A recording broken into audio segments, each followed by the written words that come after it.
할렐루야. 네, 오늘도 주님의 말씀을 사모하여 주님의 전에 나와 함께 예배하는 여러분 모두에게 어김없는 하나님의 은혜와 평강이 충만하기를 소망합니다. 종종 드라마에서 볼 수 있는 장면인데요, 여러분들께서도 겪어보셨는지 모르겠습니다. 자꾸만 내 핸드폰에 있는 카톡이나 문자 내용을 확인하고 싶어하는 아내와 잠깐 보여주면 그 끝날 일을 자꾸만 보여주지 않고 숨기는 남편의 모습이요. 처음엔 보여줘봐 이렇게 장난처럼 시작을 하지만 시간이 지나면서 장난이 이제 진심이 되어버리게 되죠.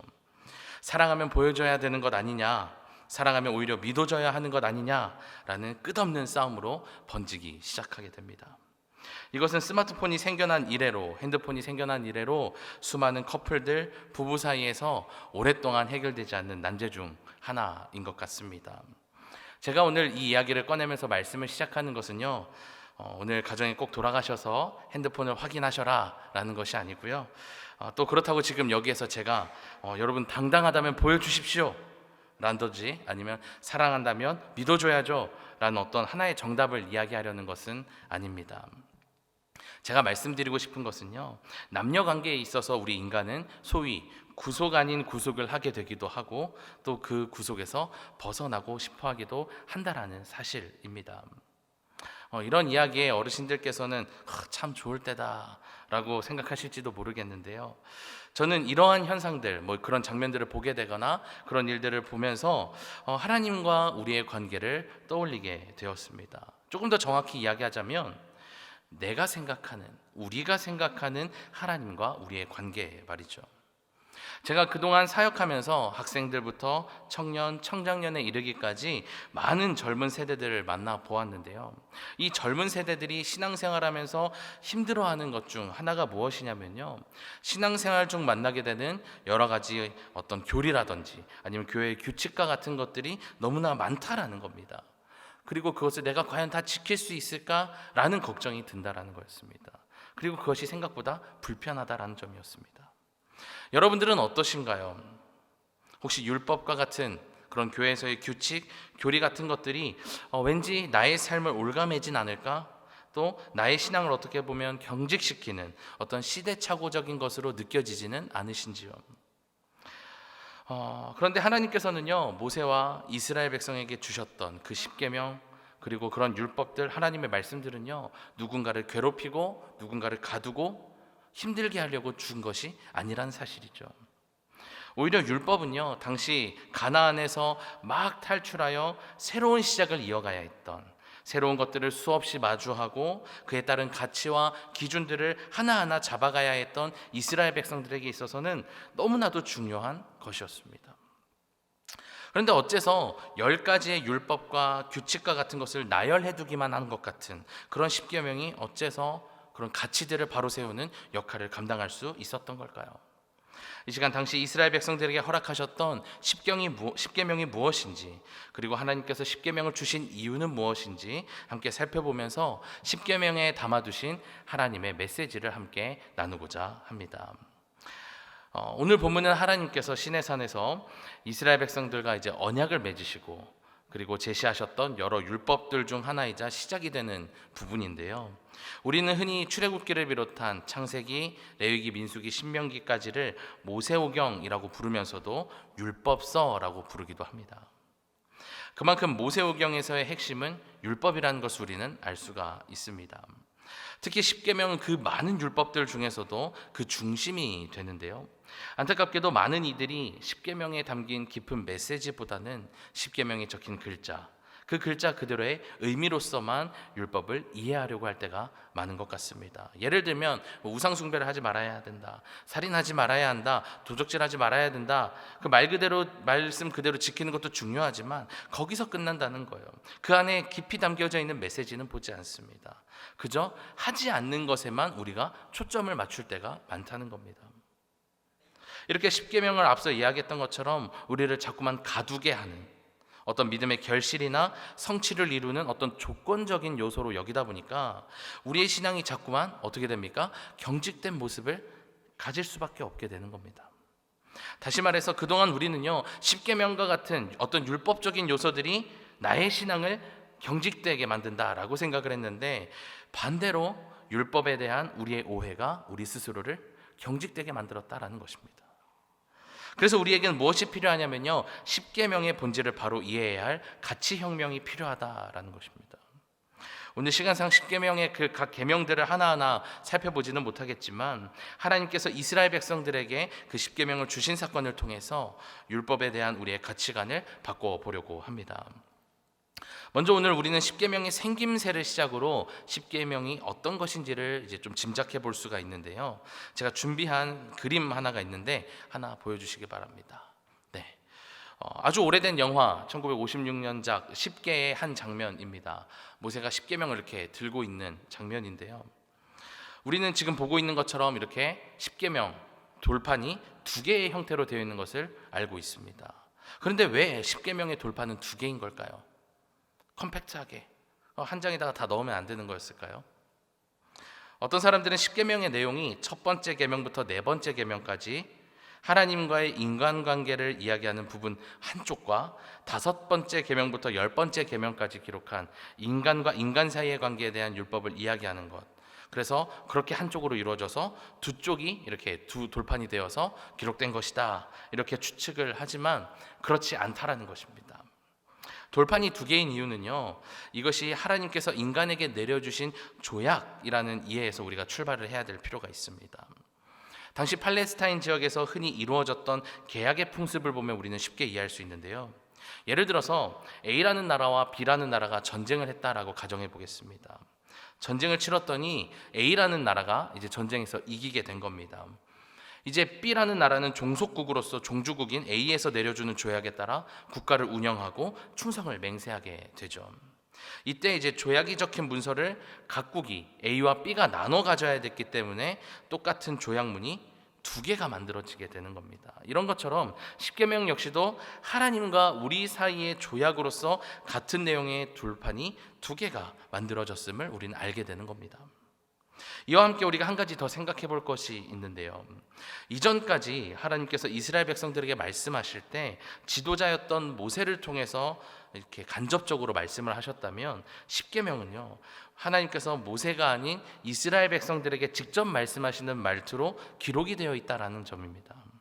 이것은 앞서 돌판이 두 개라는 것과 함께 하나님께서 우리와 직접, 하나님께서 누구 한 사람이 아니라 우리 모두와 함께 직접 조약을 맺으신다라는 것을 상징하게 됩니다. 그러면서 우리가 또 하나 알게 되는 것은요, 하나님께서는 이스라엘의 주인으로서의 자격으로 그들에게 말씀하고 계시다는 것이었습니다. 하나님께서는 오늘 이곳에 모인 우리에게도 마찬가지로 내가 너희의 왕 주인임을 선포하고 계신 것입니다. 물론 민주주의 시대를 살아가고 있는 우리에게 군주제를 뜻하는 어떤 왕이라는 단어가 좀 불편하게 느껴지실 수도 있을 텐데요. 우리가 알고 있는 왕이라고 하는 존재는 백성들 위해 군림한다라는 이미지를 가지고 있기 때문에 불편할 수도 있습니다. 그래서 주님의 왕으로서의 어떤 선포는요, 오히려 주님께서 우리를 구속하시려고 하는 것은 아닌가, 우리를 너무 가두려고 하는 것, 우리를 착취하시려는 것은 아닌가 걱정하게 되기도 하는데요. 하지만 하나님께서는 우리를 불편하게 하려고 십계명을 주시지 않았습니다. 그래서 우리는 하나님께서 우리에게 십계명을 주신 이유를 살펴볼 필요가 있는데요. 하나님께서 우리에게 십계명을 주신 첫 번째 이유는 우리의 행복 때문입니다. 우리의 행복. 질문 한 가지를 드리고 싶습니다. 여러분들께서 그리스도인으로서 누리는 행복에는 무엇이 있습니까? 어떨 때 행복하신가요? 그리스도인으로서 내가 갖고 싶은 것을 가질 때, 나의 기도가 응답받았을 때, 나의 간구가 들어졌을 때, 그때가 행복하신가요? 사실 우리는 이런 것들로 나의 행복이 온전히 채워지지 않는다는 것을 오랜 신앙생활을 통해서 경험해 보셨을 겁니다. 물론 순간의 기쁨들은 있지만 그것이 온전치 못하다는 것을 우리는 알고 있어요. 사실 우리 그리스도인의 행복은요, 그리스도인다운 삶을 살 때 얻어지게 됩니다. 바로 율법을 지키는 삶을 사는 건데요. 로마서 3장 20절의 말씀 우리가 함께 읽어보도록 하겠습니다. 로마서 3장 20절의 말씀 함께 읽겠습니다. 시작. 그러므로 율법의 행위로 그의 앞에 의롭다 하심을 얻을 육체가 없나니 율법으로는 죄를 깨달음이니라. 아멘. 말씀에서 우리가 율법을 통해 죄를 깨닫게 되었다라고 말하고 있습니다. 이것이 무슨 말이냐면요, 하나님께서 우리를 위해 울타리를 쳐주셨다라는 거예요. 그리고 이 울타리는 아주 중요한 역할을 하는데요, 제가 이걸 깨닫게 된 계기가 있습니다. 저희 아들이요, 태어나고 나서 굉장히 빨리 걸었습니다. 뭐 그렇다고 일주일 만에 걸은 건 아니지만 태어나고 8개월이 되니까 걷기 시작하더라고요. 그리고 돌이 되기도 전에 뛰어다녔어요. 워낙 일찍 걷기 시작하고 막 어디에 올라가기 시작하니까 금세 집이 엉망진창이 되는 겁니다. 특히 주방같이 위험한 물건이 많은 곳에 하도 관심을 보였고, 어느 날은 저랑 아내랑 잠깐 한눈 팔고 이야기하는 중에 잠깐 싱크대를 봤더니 싱크대에 올라가고 있는 거예요. 11개월 된 애가. 너무 놀라서 우리 안 되겠다, 큰일 났다, 이거 얘가 우투리 장수인가? 이렇게 생각이 될 만큼 걱정이 많아서 선택한 게 뭐였냐면 울타리를 치는 거였어요. 주방 가는 길목을 막는 거였습니다. 아이가 주방에서 놀다가 위험한 물건에 다치지 않도록 보호하기 위해서 울타리를 친 거죠. 제가 울타리를 친 이유는 우리 아이를 가두려고, 괴롭게 하려고 울타리를 친 게 아니라 보호하려고 쳤다는 겁니다. 하나님께서도 마찬가지입니다. 하나님께서 우리에게 율법을 허락하신 이유는요, 우리를 보호하기 위함이라는 것입니다.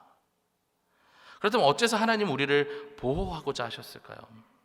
로마서 7장 7절의 말씀 우리 함께 또 보도록 하겠습니다. 로마서 7장 7절의 말씀 우리 함께 있습니다. 시작. 그런즉 우리가 무슨 말을 하리요? 율법이 죄냐? 그럴 수 없느니라. 율법으로 말미암지 않고는 내가 죄를 알지 못하였으니 곧 율법이 탐내지 말라 하지 아니하였더라면 내가 탐심을 알지 못하였으리라. 아멘. 하나님께서 우리에게 율법을 주시면서 죄를 깨달았다라고 하고 있는데요, 이것은 그냥 죄가 드러난 것만을 의미하지 않습니다. 우리의 연약함이 동시에 드러나고 있는 것을 의미하고 있는 겁니다. 앞서 이야기했던 저희 아들이요, 아직 자기 스스로를 온전히 지킬 수 없었기 때문에 부모의 보호가 필요했던 것처럼 여기에 모인 우리 역시도 스스로를 죄로부터 지킬 수 없고, 그렇기 때문에 하나님의 보호하심이 필요하다라는 것입니다. 그래서 방금 읽은 말씀에서는 율법이 잘못된 것이 아니라 율법이 아니었으면 우리는 계속 죄를 알지 못한 채 우리는 죄인으로 살았을 것이다 라고 이야기하고 있는 것입니다. 자, 그런데 하나님이 선택하셨던 민족 이스라엘의 역사 중에 자신들의 행위가 죄인지 온전히 알지 못한 채 살았던 시기가 있었다는 겁니다.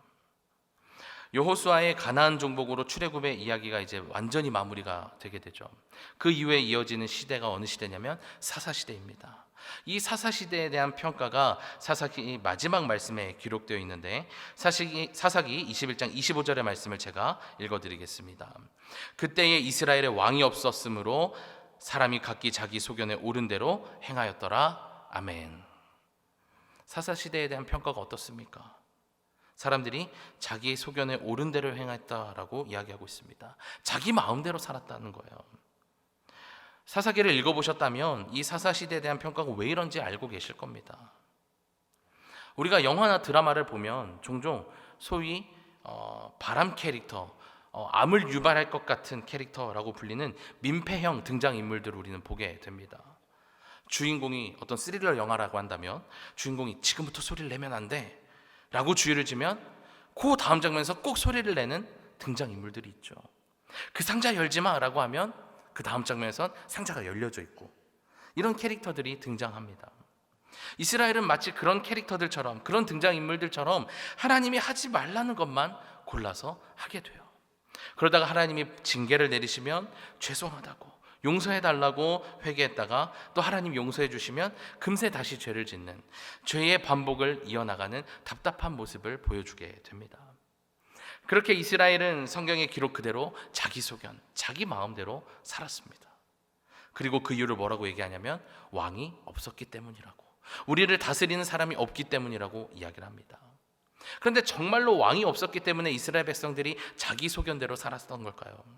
사실 그들에겐 왕이 따로 필요 없었습니다. 다들 잘 알고 계신 것처럼 모든 왕 중의 왕이신 하나님께서 이미 왕으로 계셨기 때문에, 그들과 함께 계셨기 때문에 왕이 필요하지 않았습니다. 문제는 이스라엘 백성들이 하나님을 왕으로 인정하지 않았던 것이죠. 여기서 우리는 하나님께서 우리에게 계명을 주신 두 번째 이유를 발견하게 됩니다. 바로 십계명을 통해서 하나님 당신을 왕으로서 인정하고 의지하게 하기 위함이었다라는 것입니다. 앞서 우리는 스스로의 죄의 문제를 해결하지 못할 뿐만 아니라 사사시대에 자기 소견대로 산 이유는, 이스라엘 백성들이 그렇게 산 이유는 왕 대신 하나님을 의지하지 않았기 때문이라고 우리가 나누었습니다.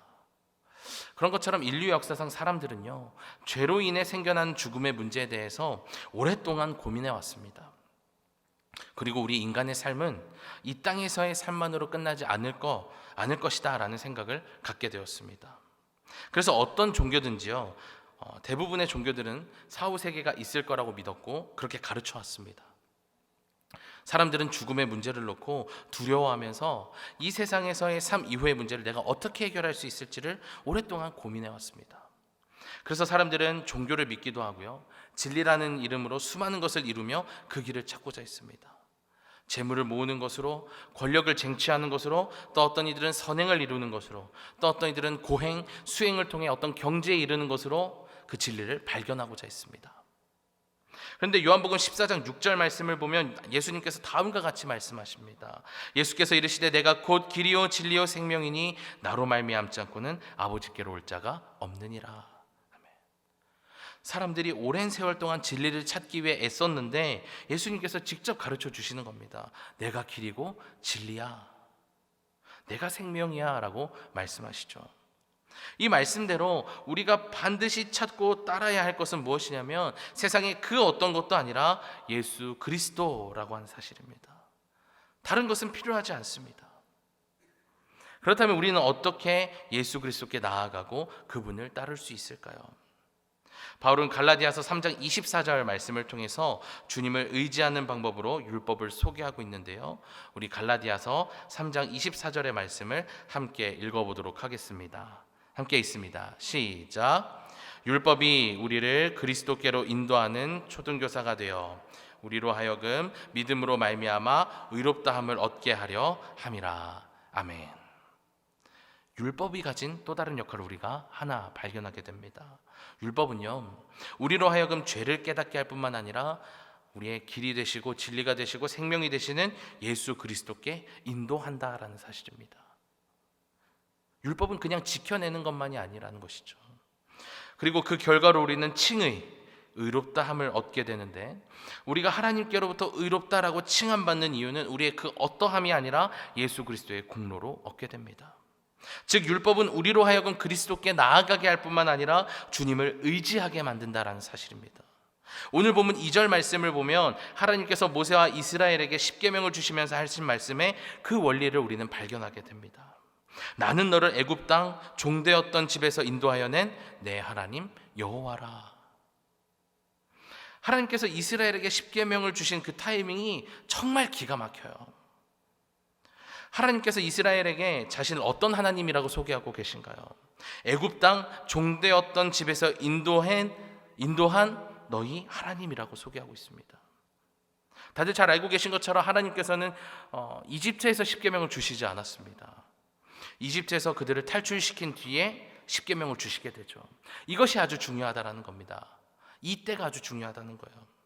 만약 그들이 이집트에서 고생하고 있을 때 하나님께로부터 그 십계명을 받았다라고 한다면 어땠을 것 같습니까?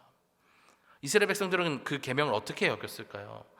우리가 이것을 지켜야만 하나님께 구원을 받을 수 있겠구나라고 생각하지 않았을까요? 우리가 이것을 지키지 못하면 영원히 이집트에 머물게 될 거야, 애굽에서 고난을 받게 될 거야 라고 생각했을 겁니다. 다시 말하면 구원에 대한 조건이 생기게 된다는 거예요. 율법을 지키는 것이 우리의 의가 되어버린다는 겁니다. 구원을 은혜로 선물로 주시고자 했던 하나님의 의도와 계획이 틀어지게 되는 겁니다. 그래서 하나님께서는요, 그들을 이집트에서, 애굽에서 구원하신 뒤에, 탈출하신 뒤에 십계명을 주시는 그 순서로 이것을 조건이 아닌 증표와 같은 것으로 허락해 주셨다라는 것입니다. 그래서 십계명을 비롯한 율법은요, 우리를 가두는 어떤 수갑과 같은 것이 아니라 우리가 그리스도인이라고 하는 것을 자랑하게 되는 배지와 같은 것이 된다라는 것이죠. 이렇게 우리는 하나님께서 우리를 가두고자 하는 것이 아니라 주님의 품이라고 하는 그 거대한 울타리 안에 두심으로 우리에게 충분한 자유와 함께 보호하시려고 하셨다는 것을 깨닫게 되는 것입니다. 사랑하는 춘천중앙교회 성도 여러분, 모두들 이 사실을 기억하시면서 다른 어떤 것도 아닌 오직 주님만이, 오직 여호와 하나님만이 우리의 왕 되심을 온전히 인정하고 주님만을 의지할 수 있기를 간절히 소망합니다. 자, 마지막으로 한 가지 더 살펴보려고 하는데요. 그렇다면 하나님께서 또 십계명을 주신 마지막 이유는 무엇일까? 그것은 사랑의 실천 때문이라는 것입니다. 앞서 계속 이야기했던 것처럼 십계명은요, 어떤 도덕률처럼, 어떤 조건처럼 지키기만 하면 되는 그런 딱딱한 것이 아니라는 것이죠. 십계명은 우리가 누려야 할 사랑입니다. 오늘 본문을 통해 주어지게 되는 십계명은 10개의 율법으로 시작이 되지만 나중에 신약 시대에 이르게 되면 이런저런 이유들로 살이 붙고 조건이 붙으면서 그 계명이 613개나 되게 됩니다. 너무나도 많아지게 되죠. 자, 그런데 예수님께서는 그것을 단 2개로 다시 만드시게 됩니다. 우리 다 함께 마태복음 22장 37절부터 40절까지의 말씀을 우리 한 목소리로 함께 읽어보도록 하겠습니다. 시작. 예수께서 이르시되 내 마음을 다하고 목숨을 다하고 이것이 크고 첫째 되는 계명이요 둘째도 그와 같으니 내 이웃을 내 자신같이 사랑하라 하셨으니 이 2 계명이 온 율법과 선지자의 강령이니라. 아멘. 613개나 되었던 정말 많았던 그 율법이 어떻게 줄어들게 됩니까? 하나님 사랑, 이웃 사랑 단 2개로 줄어들게 됩니다. 그리고 우리는 이것을 또 하나로 줄일 수가 있죠. 사랑이라는 단어로 줄일 수가 있습니다. 그리고 그 사랑을 예수님께서는 십자가 위에서 직접 보여주셨고 율법을 폐하는 것이 아니라 율법을 완성시키게 됩니다. 그리고 그 십자가에 달린 그 모습으로 주님께서 우리에게 말씀하시죠. 십계명을 비롯한 율법은 구속이 아니라 사랑이다. 사랑이라고 우리에게 거듭 말씀하십니다. 이것을 아는 것과 알지 못하는 데에는 엄청난 차이가 있습니다. 이 차이가 어떤 차이인지 제가 하나의 작은 이야기를 전하고 오늘의 말씀을 마치고자 하는데요. 백마탄 왕자가 있었습니다. 그에게는 발을 닦아주는 하녀가 있었는데요. 어느 날 이 왕자가 정말 보잘것없는 하녀에게 콩깍지가 쓰이게 됩니다. 그래서 아버지에게 얘기해요. 제가 이 여인이 아니면 저는 결혼하지 않을 겁니다. 대업을 이어받지 않을 겁니다. 라고 떼를 써서 결국 이 하녀와 결혼을 하게 됩니다. 그리고 왕자는 왕이 되었고 하녀는 왕비가 됩니다. 비천한 삶을 전전해왔던, 내 삶이 내일 당장 어떻게 될지 모르는 삶을 살았던 이 하녀에게는 꿈만 같은 일이 벌어지게 된 거죠. 자, 그런데 잘 생각해 보면요, 그 여인이 왕비가 되어서도 하는 일은 크게 달라지지 않았다는 겁니다. 한 남자를 섬기고 있다는 점에서는 그대로였어요. 자, 그런데 한편으로는 달라진 점이 있었습니다. 그것은 왕을 섬기는 왕을 섬기는 차원이 완전히 달라졌다는 거예요. 이전에는 내가 먹고 살기 위해서 명령을 받아서 내가 이 왕의 발을 닦았다라고 한다면 이제는 내 남편이기 때문에 내가 이제 사랑받는 여인으로서, 아내로서 이 왕의 발을 닦게 된 것이죠. 맡겨진 일에 대한 동기와 그에 따른 감격이 완전히 달라지게 된 겁니다.